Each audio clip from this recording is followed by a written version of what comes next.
আসসালামু আলাইকুম। আজকে একটা সিরিয়াস বিষয় নিয়ে কথা বলবো। সিরিয়াস বিষয়টা হলো আমাদের প্রিয় হাদি ভাইকে নিয়ে। আর দুঃখের বিষয় হলো আমরা হাদি ভাইয়ের জাস্টিস পাবো না, কখনোই না। আর সেটার পিছনে কারণ হলো হাদি ভাইয়ের বিচারটা কেন করা হবে না, এটার পিছনে একটা লজিক আছে। আচ্ছা, আজকে সেই লজিকটা বুঝাই দিচ্ছি আপনাদের। লজিকটা হলো হাদি ভাই কথা বলছে খারাপের বিরুদ্ধে,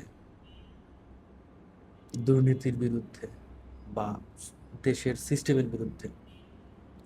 সেটা যে সরকারি হোক, হোক আওয়ামী লীগ, হোক বিএনপি, হোক জামাত বা অ্যানাদার, তারা কেউ চাইবে না যে এমন বাংলাদেশে এমন কোনো মানুষ তৈরি হোক যে সিস্টেমের বিরুদ্ধে কথা বলবে বা সরকারের বিরুদ্ধে কথা বলবে।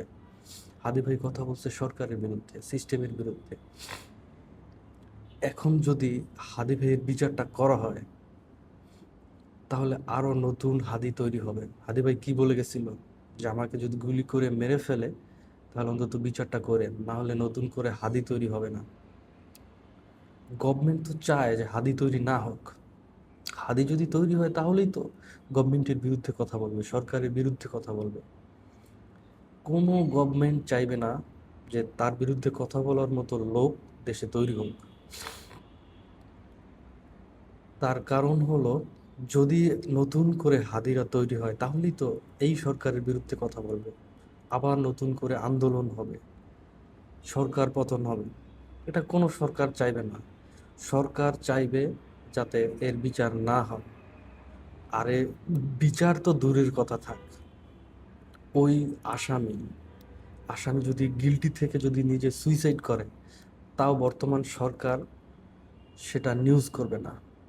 বর্তমান সরকার নিউজ করবে যে জেলে আছে, অথবা নিজেদেরকে একটু খারাপ বানানোর জন্য এটা বলবে যে যে হাদির হত্যাকারী জামিন হয়েছে, বা ও বিদেশে চলে গেছে, বা যে কোনো কিছু বুঝিয়ে বলবে যে ওর জামিন হয়েছে ইন্ডিয়াতে, ও অন্য কোনো দেশে পাঠিয়ে দেওয়া হয়েছে।